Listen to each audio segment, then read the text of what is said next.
Please join me for our quiet contemplation time.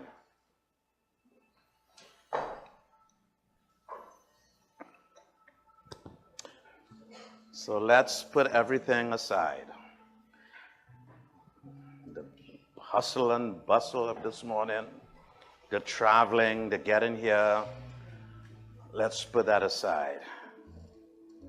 And let us now be, as Ram Dass tells us, be here now.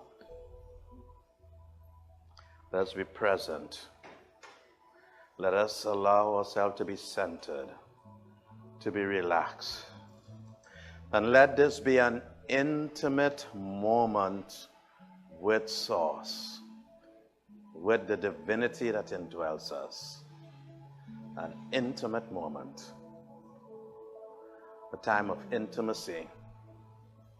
And so as I offer these words from our Science of Mind text, please take them personally for yourself and allow these words to take root.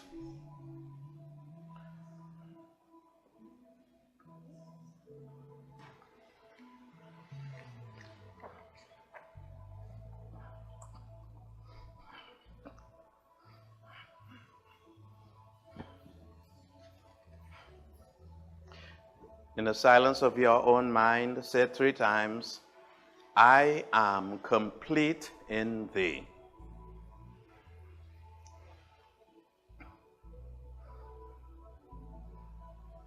So this contemplation this morning, we may think of it as a devotional prayer. A prayer of expressing love and devotion to that indwelling spirit.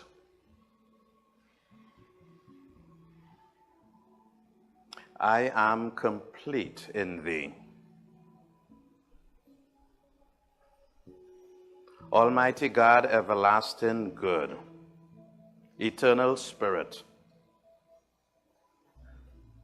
maker of all things and keeper of my life. Thou art all. Infinite presence within, in whom all live.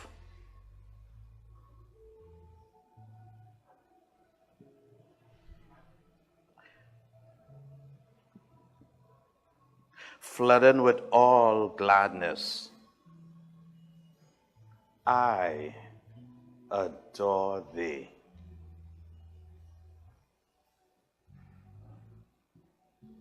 Eternal peace, undisturbed and quiet, I feel thy calm.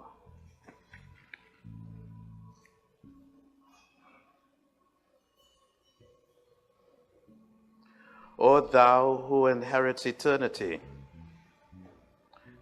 and dwells within all creation, who lives through all things and in all people, hear my prayer.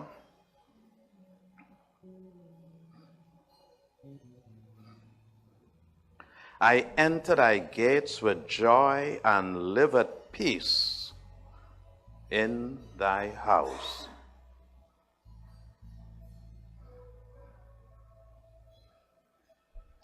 I find a resting place in you and live in your presence.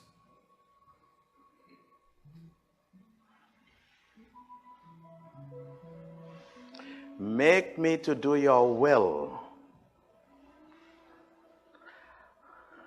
and from your wisdom, teach me the ways of truth.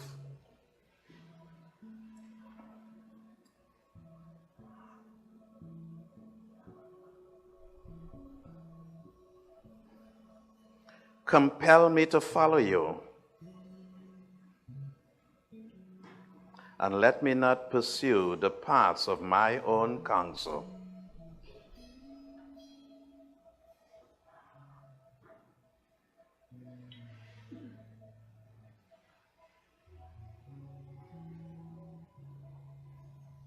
O eternal and blessed presence,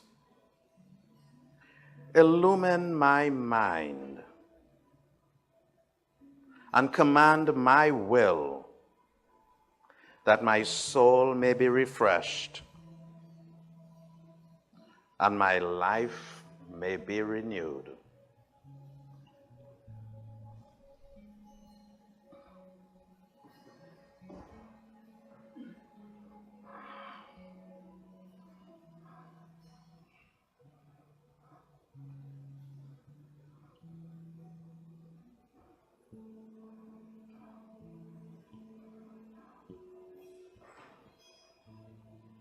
As deep cries unto deep, so my thought cries unto you, and you are the answer.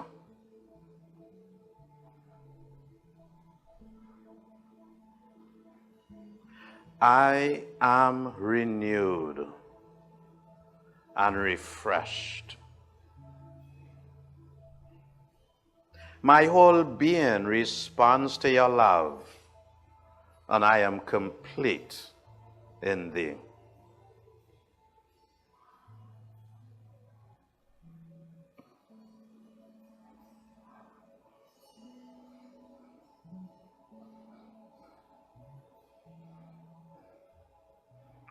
All my ways are guarded and guided, and I shall live with thee eternally.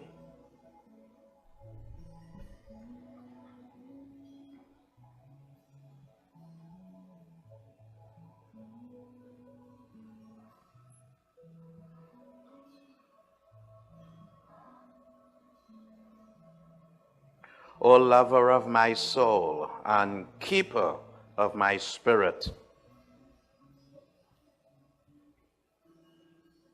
none can separate us,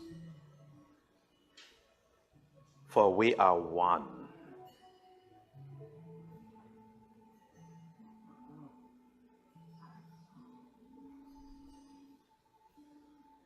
So shall thy wisdom guide me, thy presence dwell within me, thy love keep me, and thy life enveloped me now and forevermore.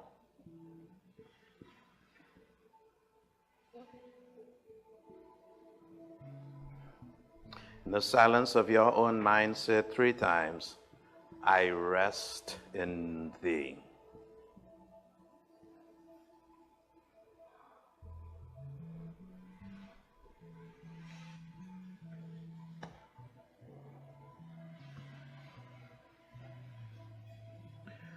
Feel these devotional words as now being a part of you. Your intimate communion and communication with Spirit indwelling. Feel it. And know that you are changed, renewed, and transformed. Your intimacy with Source has increased. Feel it now.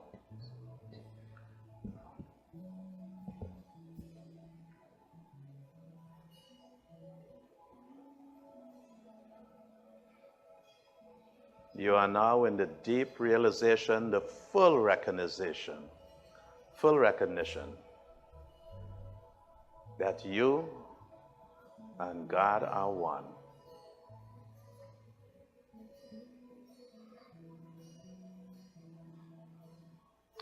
And so slowly bring your attention back into the sanctuary, feeling this oneness and bring in this intimacy with your God Source with you. So let us slowly bring our attention back. The science of mind describes love as the self-givingness of spirit through its desires, through the desires of life to express itself in terms of creation. The science of mind also says love is the highest vibration in the universe. Yes. And so, now we celebrate love, the highest vibration in the universe. We celebrate love and we allow ourselves to be lifted up into this highest vibration. We allow ourselves to be lifted up. And we know love is God and God is love. Therefore, it is all we ever need. God is source. God is substance. God is supply. All we ever need is God. God is love. All we ever need is love. Dear ones, let us celebrate love. Let us affirm in song that God, love, is all we ever need.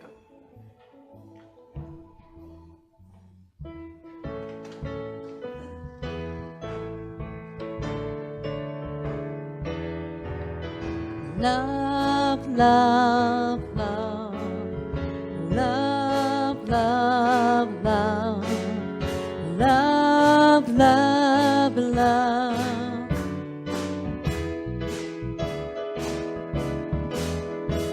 There's nothing you can do that can't be done.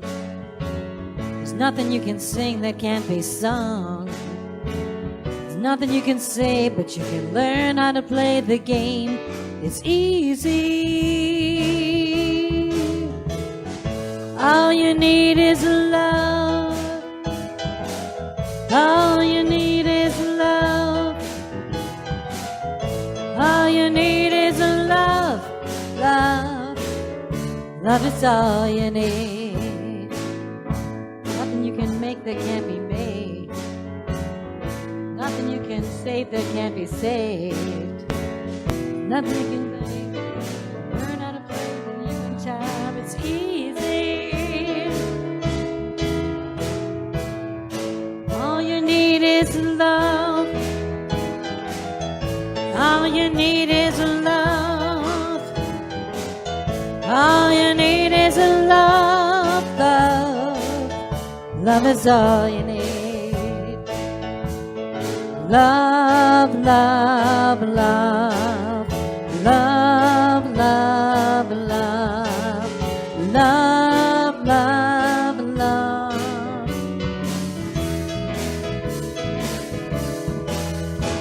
There's nothing you can know that isn't known. There's nothing you can see that isn't shown. There's no way you can be that isn't where you're meant to be. It's easy. All you need is love.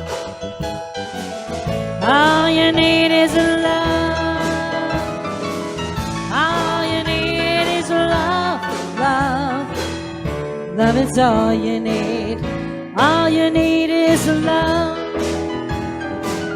All you need is love.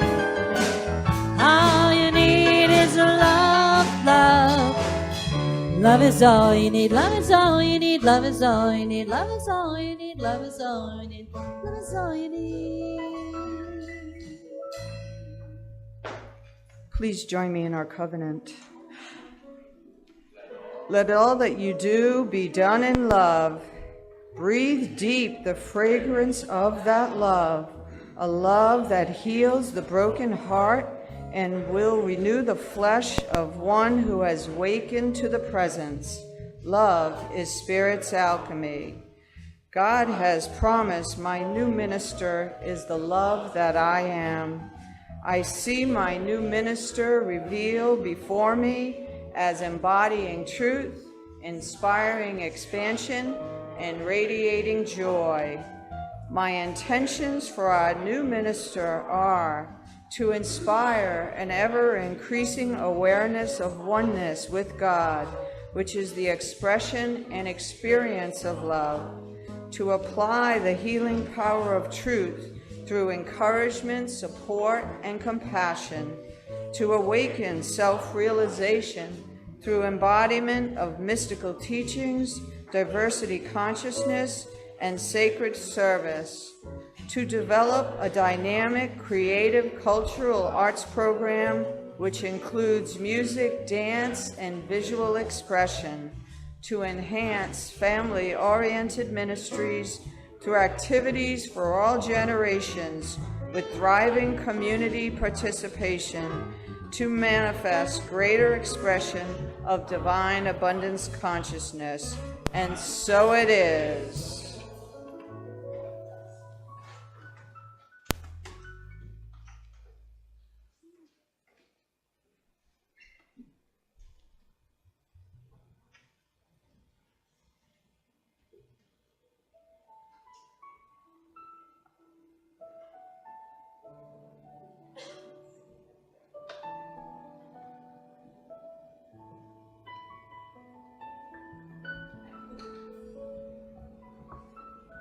Good morning.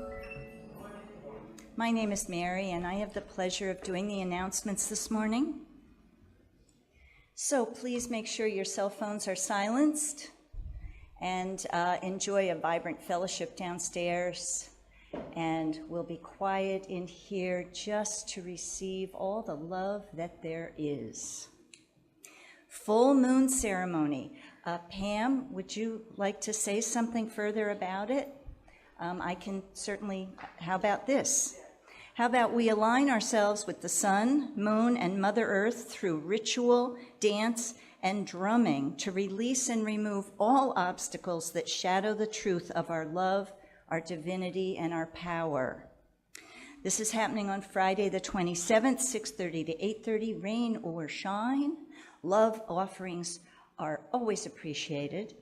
And please feel free to invite anyone you would like to have also involved with this. It's going to be a lot of fun. And Pam has definitely hosted many of these events, and it's bound to be a really special one. You saw that we had a little tree incident outside. Well, you know, bless that tree, I'll tell you. It's been quite a fun experience this week, and we're going to do a little something at the ceremony around that too.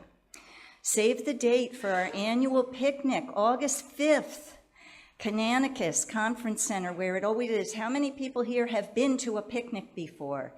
Yes, yes. What a fun time. Swimming, kayaking. I believe Benjamin is going to bring his paddle boards again, so if you'd like to learn how to paddleboard, that's going to be happening there. It's a potluck. Please do bring a dish to share. And if you would like to sponsor a lifeguard, it's $25 an hour for each of the 2 lifeguards for 3 hours. If you would like to sponsor part of the cost of the wonderful Canonicus camp or any of the food, there is a donation box downstairs and a description of some of the things that are going to happen there. Something new, summer book study with Tracy Amadian. That's Sundays starting August 12th, the 19th, the 26th, and then ending on September 9th, from 12 to 1, right here on Sundays after the service. And it's creating the beloved community. And what a beautiful thing to be talking about as we attract our new minister. The book's available at the bookstore. You do get a discount, and it is a free book study. There's no charge for this book study. Many, many upcoming classes. Please check at the information table downstairs to see the details on any of these. So Tuesdays in August from 6 to 8, you can join Gina for a Journey workshop series. On Wednesday, September 19th, Gina will be doing a self-care workshop, and the information has all kinds of details about the Foundations class that's coming up, and the Visioning class that's coming up, and Prosperity Plus 2. And if you are newer to Concordia, and you have, just know that you can take the Foundations class or the Prosperity Plus class without any need for having taken any other classes before that. Felicia Rose returns for a curtain on Friday, August 17th, 7 to 9:30. The tickets are $10. Very inexpensive for a wonderful night here at Concordia. Summer hours for our Sunday celebrations, 10 to 11:15 through the 2nd of September. And visioning happens here at 9:15 during the summer hours. There are many opportunities for volunteers to come forward for sacred service. You can see Gina, our volunteer ministry leader, and they're for nominating committee, community services coordinator, social action ministry, and hospitality. And we offer many programs, spiritual, educational, and social programs for all ages. And there are a lot more details out in the foyer, downstairs at the information table, or talking to anyone who has been mentioned here today. And do feel free to subscribe to our weekly newsletter. And so it is.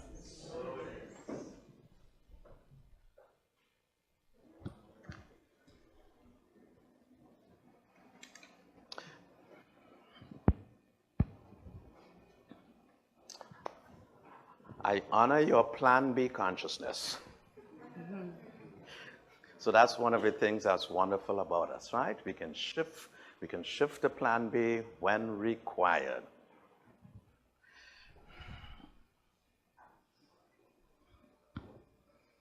Good morning. Good morning.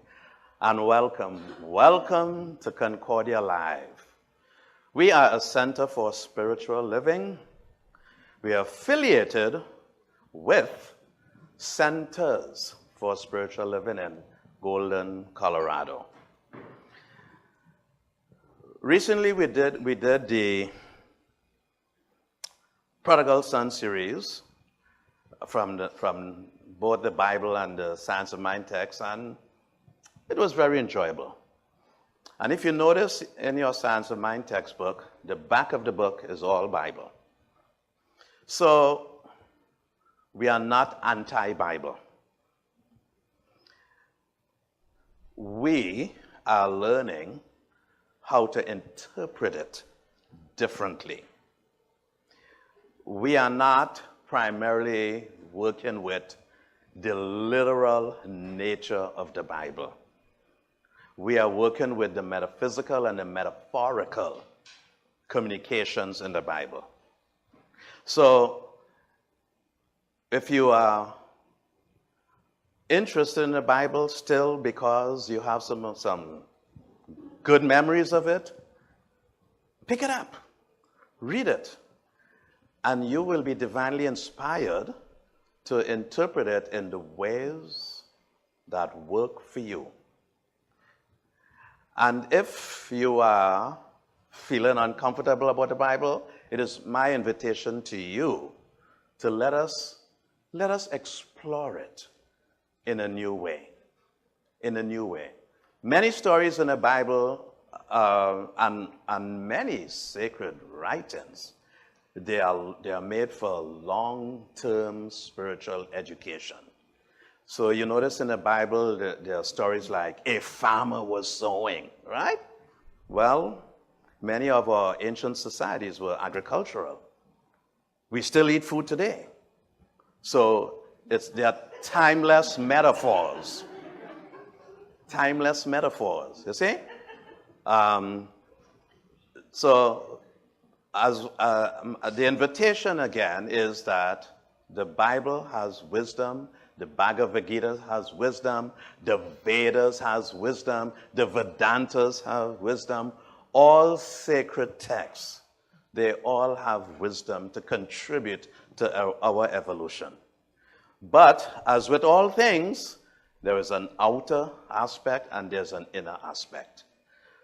But we can learn to shift and include the inner aspect, the inner wisdom, the inner communication. And it is the inner communications that are timeless.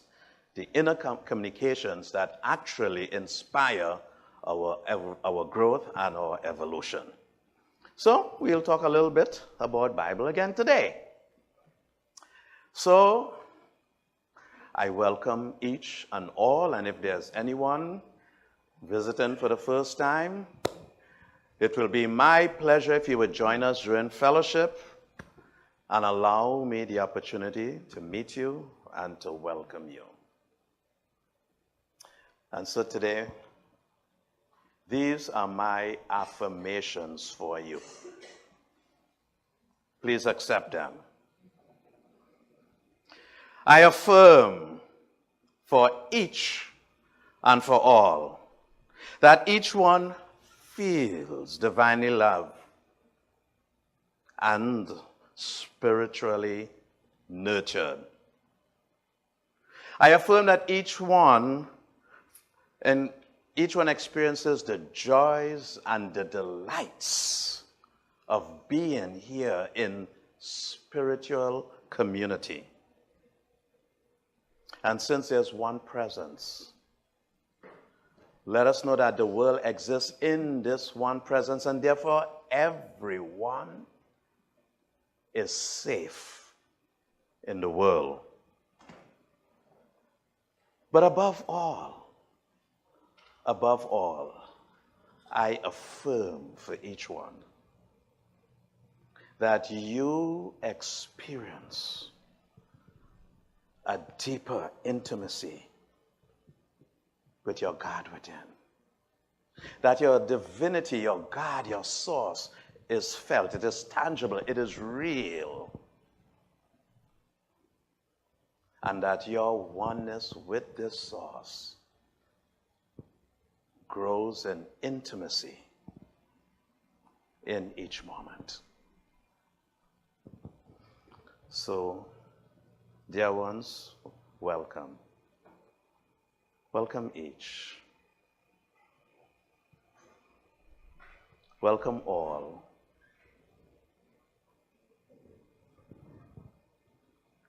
Welcome home.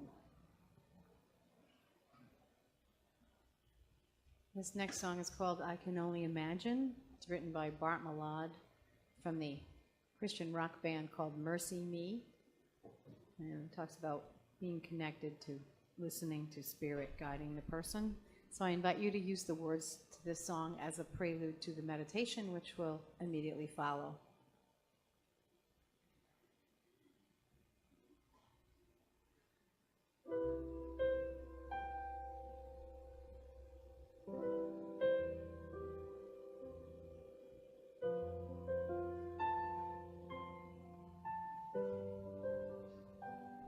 I can only imagine what it could be like if I walk by your side. I can only imagine how good life could be with your gentle hand guiding me. I can only imagine.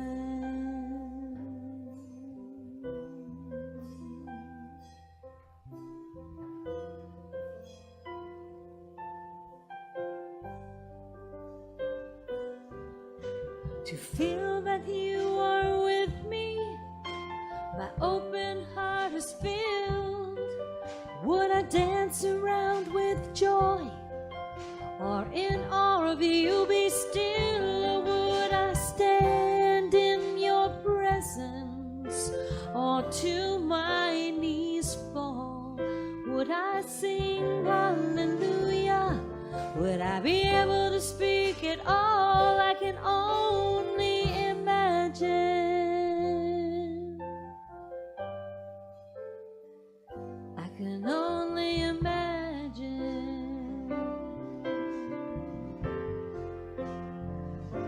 can only imagine truth I could find if I reached for you all of the time.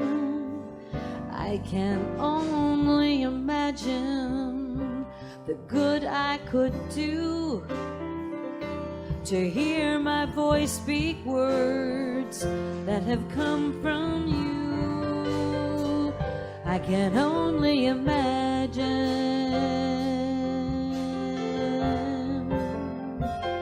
I can only imagine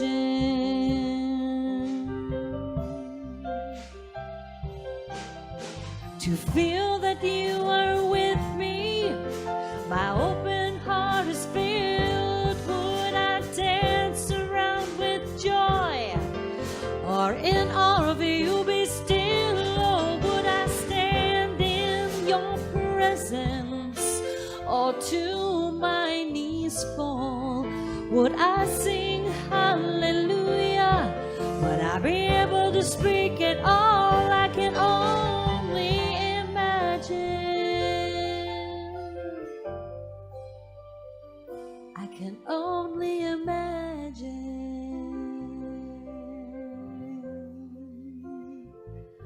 I can only imagine if we were as one, and I'd find myself standing in the sun. I can only imagine.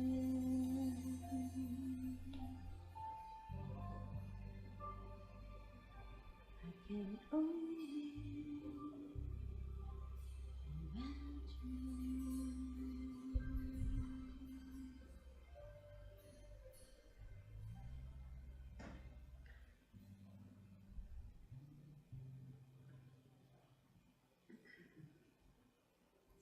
Good morning. Please join me in meditation. I invite you now to take a deep breath in and out, and settle into the support of your chair. Scrunch your shoulders up to your ears and let them relax down. Uncross your legs and place your feet flat on the floor,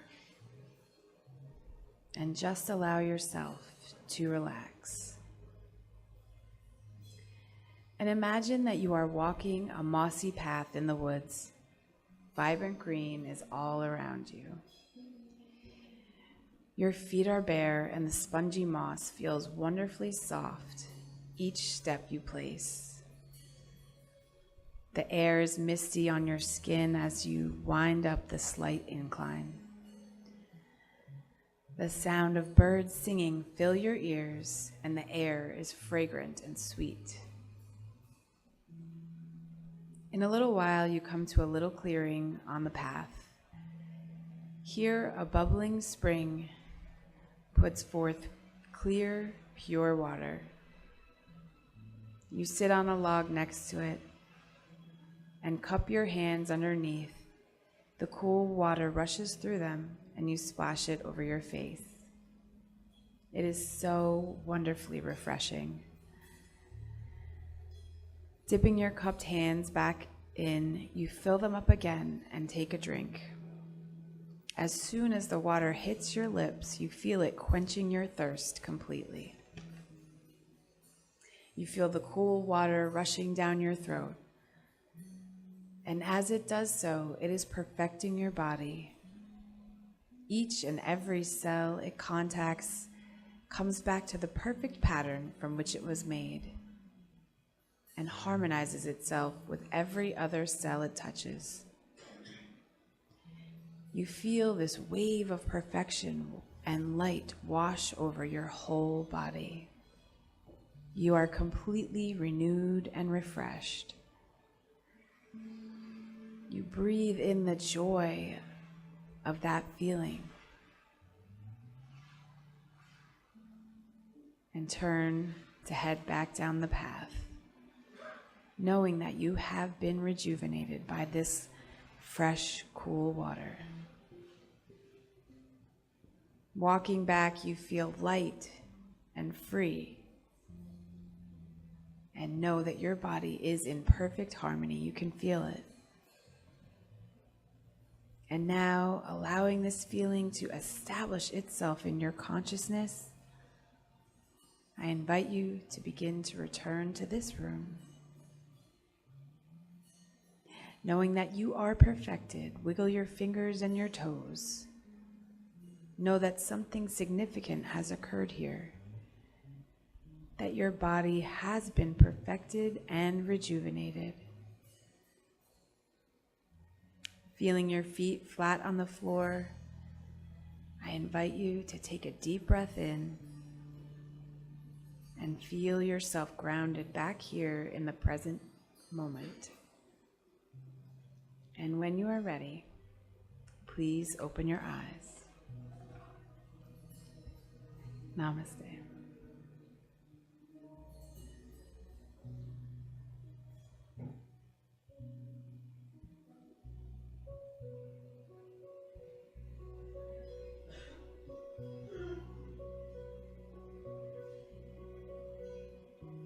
Surely the presence of God is in this place. I can feel the mighty power and the grace. I can hear the brush of angels' wings. I see glory on each face. Surely the presence of God is in this place. Surely the presence of God is in this place. I can feel the mighty power and the grace. I can hear the brush of angels' wings, and I see glory on each face.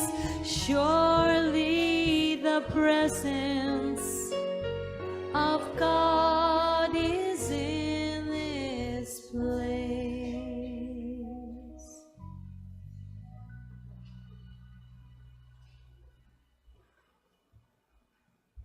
Good morning, all you beautiful people. My name is Joan James, and I have the pleasure of reading for you this morning. So I've selected a reading that was from BeliefNet.com. It is by Stephanie Herzenberg, and it's called, or titled, Why It's Okay to Have Spiritual Doubts. Experiencing spiritual doubts can be frightening. Severe spiritual doubts can lead you to question absolutely everything you ever knew, and they can leave you feeling lost in a world that feels unfriendly. After all, if you suddenly doubt that God exists, then what is the point of anything? If there is no afterlife, what are you living for? Why do your actions matter? Why do morals matter? While they are less likely to leave you spiraling in confusion and fear, even mild spiritual doubts are uncomfortable. Spiritual doubts are uncomfortable because they force you to question things that you have always been taught are not meant to be questioned. Faith is meant to be just that, taken on faith. So suddenly wanting to know why, what, how, or when can leave you feeling like you are overstepping yourself. You are a mere mortal, a mere human. Who are you to question God? In addition to feeling like you are pitting yourself against God, spiritual doubts can also make you feel like you're turning your back on your family or friends. They are not, after all, suffering from spiritual doubts. They are perfectly comfortable in their faith, like you should be. So how can you continue to relate to them or their devout faith? As much as you may feel like an outsider or feel guilty for having spiritual doubts, there is actually nothing wrong with experiencing periods of doubt. Spiritual doubts do not mean that you are leaving your faith behind. Instead, they are a way for you to deepen and strengthen your faith. Without spiritual doubts, you would be unlikely to truly question anything about your faith. You might ask small questions, but you would likely be satisfied with platitudes or simple, surface answers. People do not normally push for a serious answer unless there is an actual question. I wonder or am curious do not always have the necessary power to push you to truly investigate what you believe. What if I'm wrong, however, can give a person an enormous push to prove themselves right. What if there is no God then becomes the means by which a person proves to themselves and possibly to others that there most certainly is a God. The person who doubted then becomes a deeper believer and has managed to assemble evidence in such a way to potentially be able to help others who are doubting see that there is a God. Spiritual doubts also help you truly come to own your faith. If you never doubt or never question, you will never truly understand why you believe what you believe. You will just be believing what you were told without ever truly asking yourself why these beliefs matter. The doubts you face do not have to be large. Small doubts about minor doctrinal details can spur you on to do deeper investigation.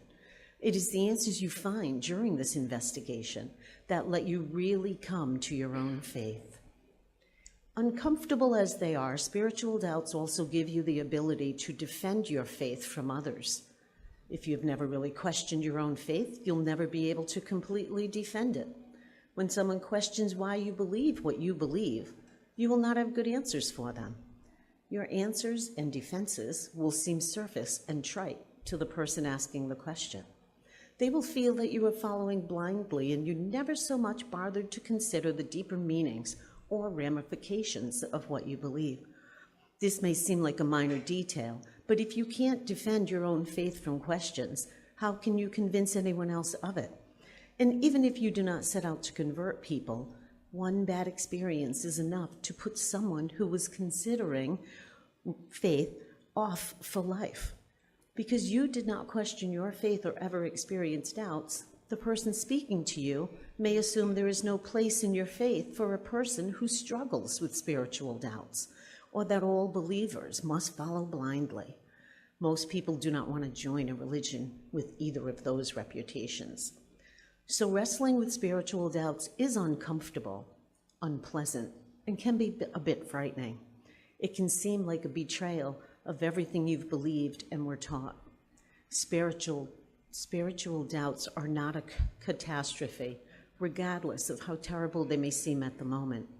Spiritual doubts are a chance to grow in your faith and to learn more deeply about your beliefs.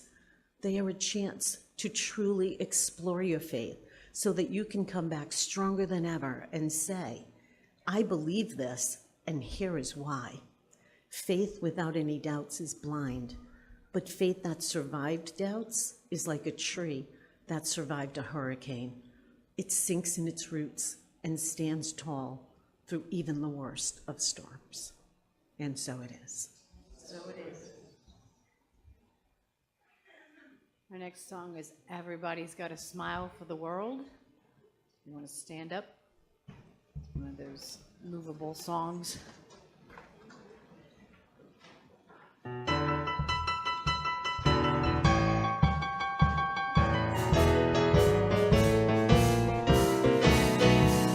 Everybody's got a smile for the world.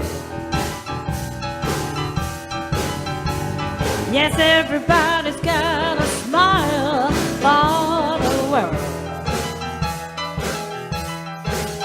You gotta let it shine brightly, 'cause that's what it's for. Ah, there ain't no sense in crying when life has got you down. No, there ain't no sense in crying. Life has got you down.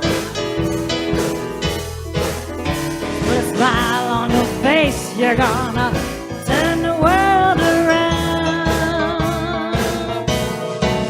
Yeah, 'cause everybody's got a smile for the world. Yes, everybody's got a smile for the world. You gotta let it shine brightly, 'cause that's what it's for. Now when you feel like something's missing from your day to day, yes, when you feel like something's missing from your day to day, yeah, just put a smile on your face, you're gonna chase those blues away. That's now everybody's got a smile for the world. Yes, everybody's got a smile for the world. You gotta let it shine brightly, 'cause that's what it's for. Yeah, now everybody's got a smile for the world. Yes, everybody's got a smile for the world. Yes, you gotta let it shine brightly, 'cause that's what it's for.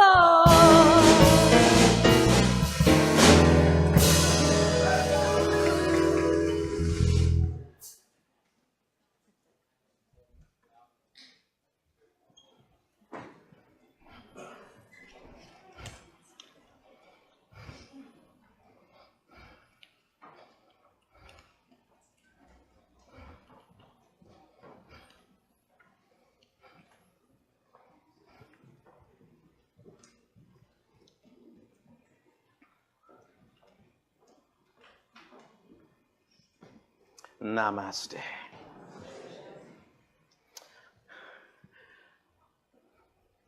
So let's talk about the temptations of Jesus. So many of you know that Ernest Holmes said Jesus was the greatest spiritual teacher. But we also recognize that many of us have not heard a word that Jesus said. There's an old saying that Jesus pointed at the glories of heaven and we just look at the tip of his finger. And we've missed the glory that he's inspiring us towards. So Ernest Holmes loved him, but Ernest Holmes loved all sacred literature. As you read many of Ernest Holmes' books, you'll see his references cover every sacred text on the planet. So there's a story about Jesus. At the beginning of his ministry, he was baptized, and after he was baptized, he went out, according to how the story is told, he went out into the wilderness or the desert, but he went out to be by himself, and he fasted and prayed and meditated and visioned for 40 days. Why not? He visioned. He had a whole ministry ahead of him, right? It was at the beginning of, he was getting ready to begin his ministry. Now, when he was baptized, remember, there was this dove and the proclamation from heaven, "This is my beloved Son, in whom I am well pleased." Now, to understand this story, for it to have any sense to you, any meaning to you, you have to take it as something that's going on within you. See, that's a trick to the eso, not exo. Esoteric interpretation of sacred literatures. Everything, all the characters, all the events, everything is within you. So aren't you happy today to know that you are the beloved in whom Spirit is well pleased, and it cannot be otherwise. Yes. So Jesus went out and he fasted 40 days. That was a long fast. All right? Long fast. Yeah. I've only been able to make it up to 30, but I'm still trying. After you fast and vision and pray and meditate for 40 days, I would have thought your vibration would be so high that you've moved beyond temptations. You've moved beyond non-clarity. You've moved beyond all that stuff. Well, maybe not. Because the very, very first thing that happened on day 41, the tempter showed up. The tempter showed up. Call him by any name. Satan, Beelzebub, any name. That part of you, that doubt, that part of you that's still looking for clarity, that part of you that's still questioning. So, 40 days, no food, 40 days. So what is the logical, rational temptation? Of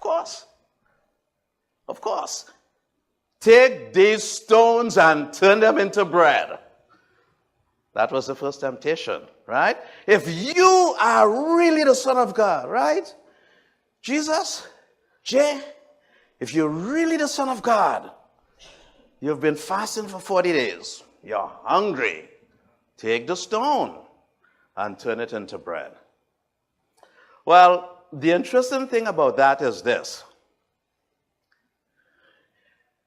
It's not about the temptation, not about the devil. It's not about the stone. It's not about the bread. It's about what you do with it. It's about what Jesus did with the experience. So he was told to turn the stone into bread. And what did he say? Well, the quote that we are given is, "Man liveth not by bread alone." In other words, he knew and decreed that his source was within, not without. His source was in spiritual principles, not in form. No, he didn't have to take a thing and turn it into a desired thing. He had within the essence of his being that which is needed to provide his satisfaction, his fulfillment on all levels. And so he told the devil, "Man liveth not by bread alone, but by every word that proceedeth out of the mouth of God."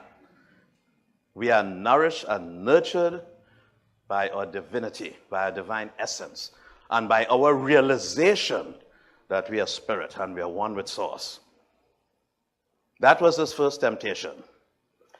Now, that represents part 2 of the human drama, of the human story.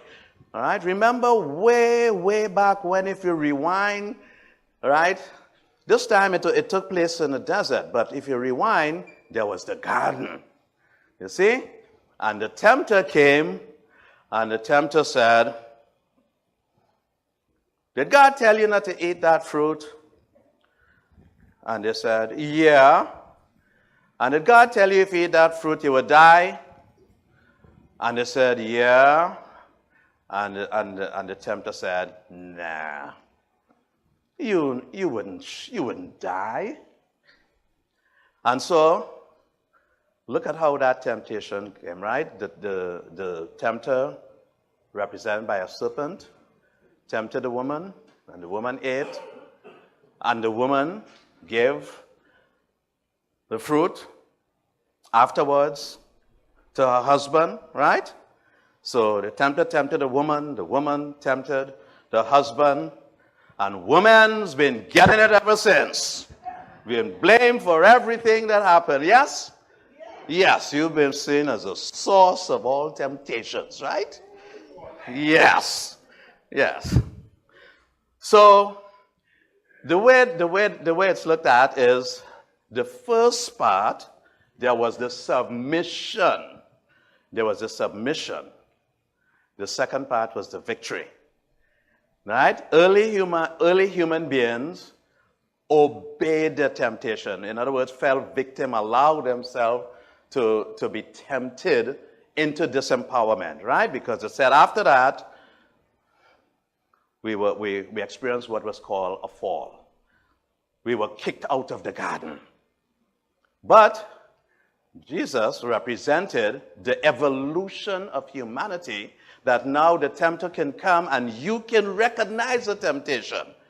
And you don't have to let the tempter be the authority in your life. You let your own spiritual realization, your own awareness be that which guides you, and that which supports you, and that which inspires you. So the first temptation failed, and the Satan didn't give up. He says, well, if you are really, really the Son of God, if you really are, what was the second one? Tricky one, right? If you are the Son of God, oh yeah, he took him up on some great high place and he said, throw yourself down. Just throw yourself down.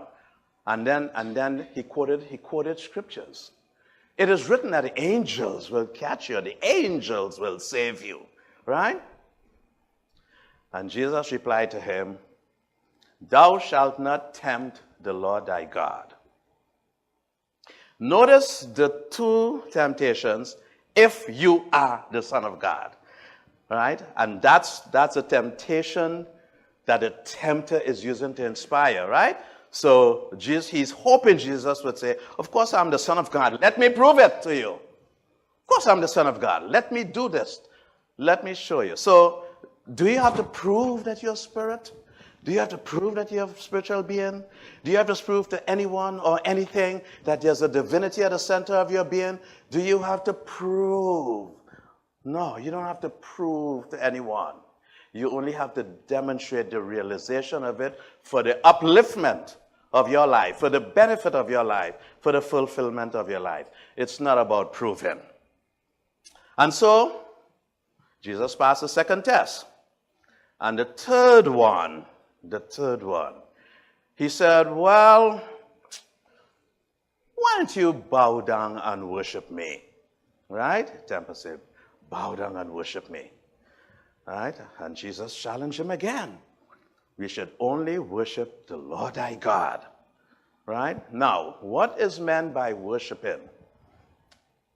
When you don't remember who you are as a spiritual being, and you allow the outside of life to exert influence, to exert authority, to exert power on you, in that moment, you are worshiping those things. In that moment, you are guilty of what they call in the Old Testament idolatry, right? Something on the outside, taking the authority that belongs to something on the inside. You see? And so it comes up for us often. Sometimes we are sick and we make the doctors and the hospital the authority. I never said don't use doctors. I never said don't use hospital. I only said God within you is the authority. The doctor and the hospital can be the avenues through which your divine authority becomes expressed. Because God, intelligence, knowledge, is omnipresent, and yes, it is present in a hospital. It is available. It is present in a doctor. It's available. But you and your spiritual awareness need to be the authority to direct the expression, to direct the God in action in the doctor and in the hospital, such that you get what you are looking for. That's the difference. The difference is, where is the authority? And that's what that third temptation is reminding us. Where is the authority? And so, we are now ready to stand as mighty spiritual beings. Don't let anything in your life that you seem to be discontented with, all right? Don't let it challenge you if you are the Son of God. Don't let it challenge you that it is the authority. Yes, you may feel your down moments, But when you feel your down moment, it is not because you're down. It is because you're being called to allow that which is within you to lift you up. It is not even about you lifting up yourself. It is the power within you. Remember another statement by Jesus. Of my own I can do nothing. The Father within me, the source within me, the power within me does the work. In our human personality self, we will experience limitations. The limitations are not judgments on you. They are not advertising your lessness. They are your reminders. Use them to ascend into your spiritual practices and connect with what's within. That is inviting you, available to you, and waiting for you to express. So as Jesus overcome his 3 temptations, so can you. Jesus for us is a model. He for us is an example, not an exception. And so, let the temptations come. Let them come. You are mighty because you're spiritual beings. Within you is omniscience, so you know what to do. Within you is omnipotence. You can accomplish things. Within you is an infinite intelligence.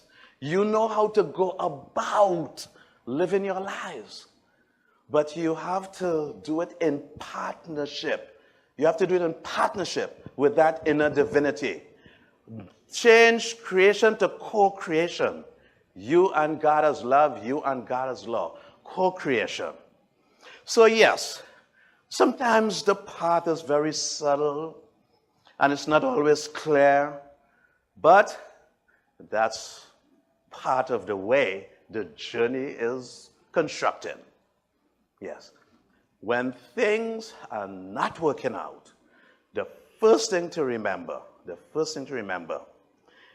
it's not personal. The things that come up discordant in life are not targeting you and picking on you personally to destroy you. Treat them as crosswinds.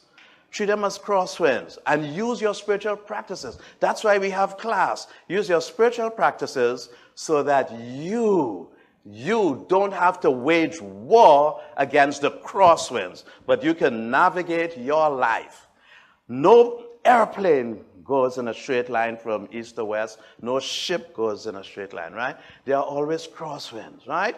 Think of the old days of sailing ships, right? Before the engines, right? Sails. However the winds were blowing, you can sail a ship wherever you wanted. Yes? But you need some skills.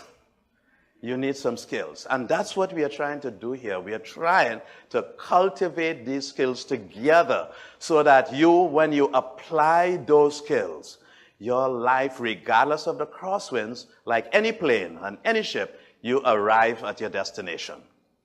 So sometimes I need to remember that, and I'll share with you a little something that helps me to remember. It goes like this. A man dies and goes to heaven.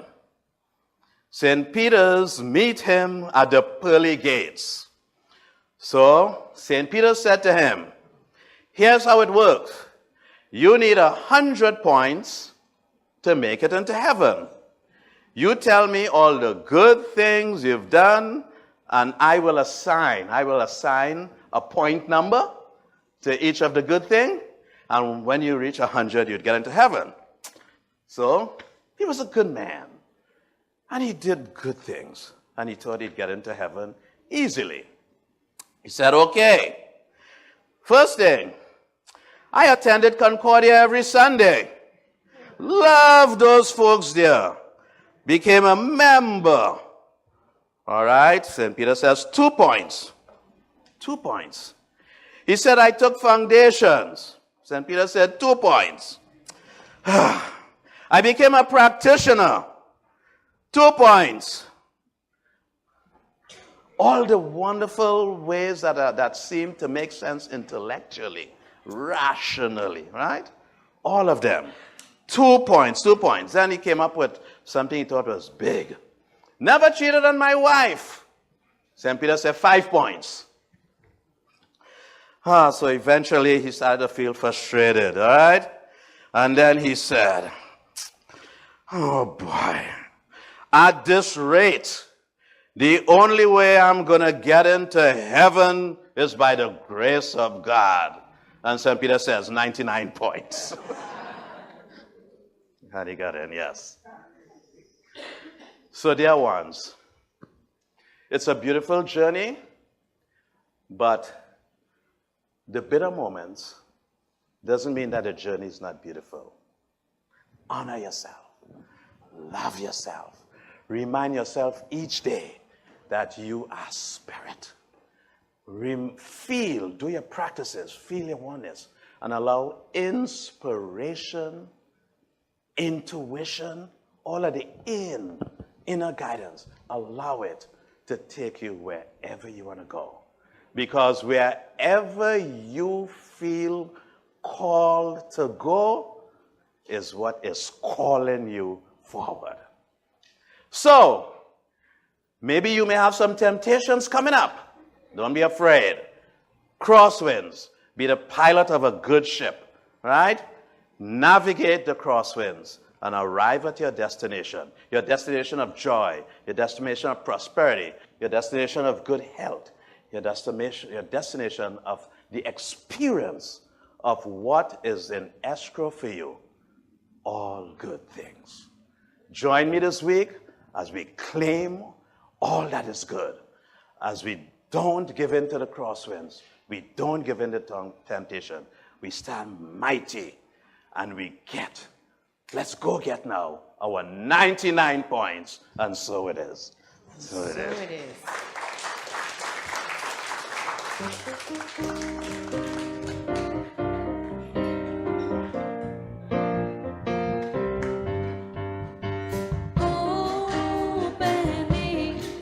We are opening,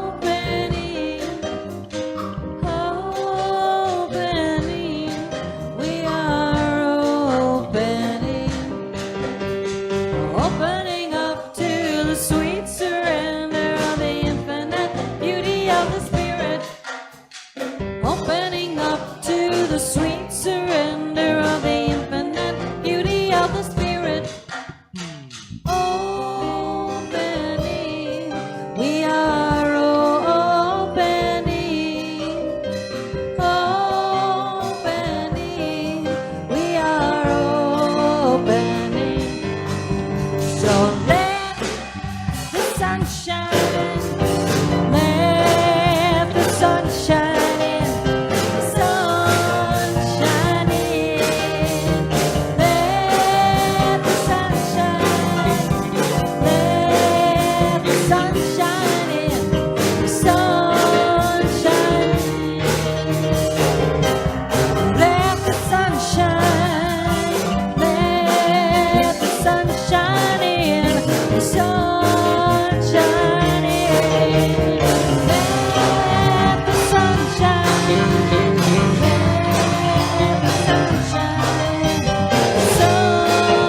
Sweet surrender of the infinite beauty of the Spirit, opening up to the sweet surrender of the infinite beauty of the Spirit, opening,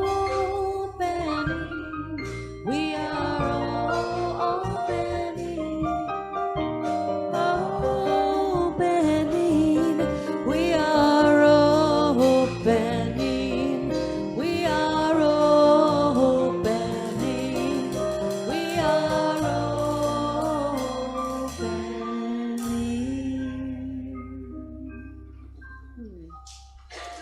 Please join me in prayer. The purpose of this treatment is for me to know that each one is an unobstructed channel of divine love, that each one is living a life of empowerment. And so what I know right here and right now is that there is only one love, one life, one harmony, one peace, one truth, one power. It is everywhere in all things. It is infinite and magnificent. And one way that it is ever becoming greater and bigger and more and better is as me. I know that I am the beloved child of the divine. I am a divine offspring, living in peace and power and joy. And what I know to be true of myself, I know to be true of each one present here, of each one within the sound of my voice. I know that each one is a beloved child of the divine. Each one is an offspring of this magnificent, infinite power. And therefore, I know that each one is clicked in. Each one is an unobstructed and clear channel of that flow of divine love, of divine light, of divine power and peace and harmony and truth in the world. This flow is unobstructed, and therefore the lives of each one present here and within the sound of my voice, these lives are lives of empowerment, lives of choice, lives of upliftment, and of joy. And I know, therefore, that more and more love, more and more light, more and more truth and harmony and peace and prosperity are flowing in. There is no power which exists to obstruct this flow of good. I know that there is only this infinite power of divine givingness of spirit, of love, coming into greater and fuller expression by means of each one present here, by means of Concordia Center for Spiritual Living. This is the truth that I know now. It is with great joy that I just give thanks for the knowing of this truth.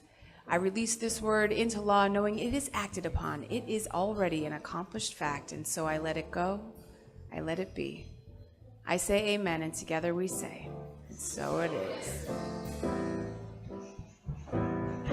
Dear ones, just a reminder, practitioners are available every Sunday to support you. Please use them.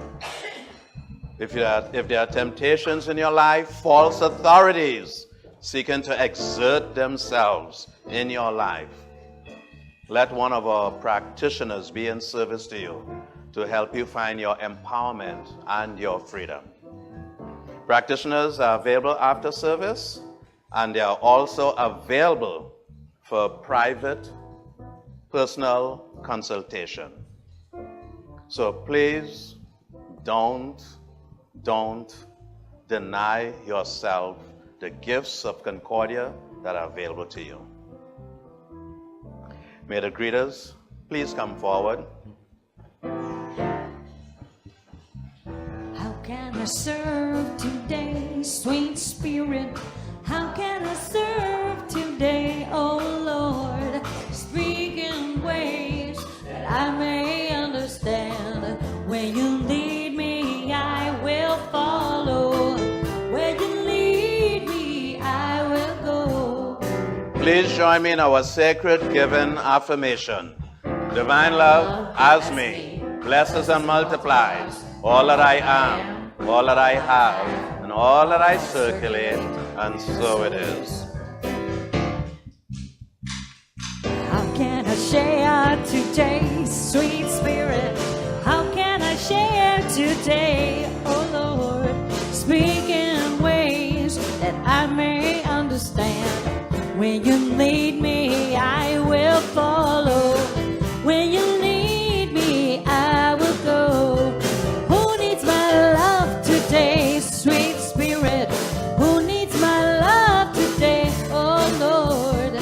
Speak in ways that I may understand. When you lead me, I will follow. When you lead me, I will go. Now who needs my love today, sweet spirit? Who needs my love today, oh Lord? Speak in ways that I may understand. Where you lead me, I will follow. you lead me, I will go. Where you lead me, I will follow. Where you lead me, I will go.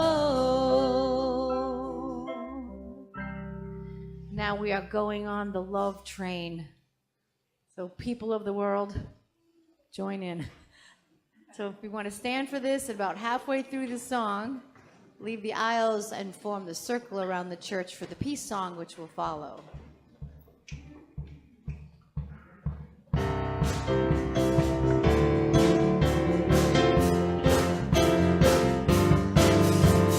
People of the world, everybody join hands, join the love train, love train. People of the world, everybody join hands, start a love train, love train. Next stop that we make will be soon. Tell all the folks in Russia and China too. Don't you know that it's time to get on board? Let this train keep on riding, riding on through. Ooh, people of the world, everybody join hands, join a love train, love train. People of the world, everybody join hands, start a love train, love train. All of you brothers all over Africa. Tell all the folks in Egypt and Israel too. Please don't miss this train at the station. 'Cause if you miss it, I feel sorry, sorry for you. People of the world, everybody join hands, join a love train, love train. People of the world, everybody join hands, start a love train, love train. Let it ride, let it ride.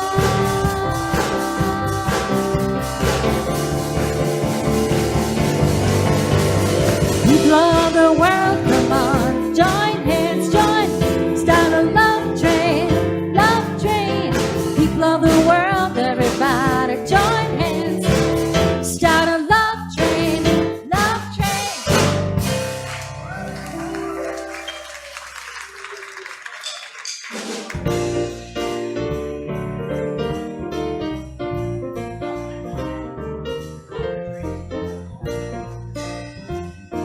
Yes, there is peace on earth, and yes, it begins with me. Yes, there is peace on earth, a peace that was meant to be. With God as our power, family all are we. Let us walk with each other in perfect harmony. Yes, peace begins with me. Yes, this is the moment now. With every step I take, yes, this is my joy. It's about to take each moment, live each moment in peace eternally. Oh, yes, there is peace on earth, and yes, it begins with me.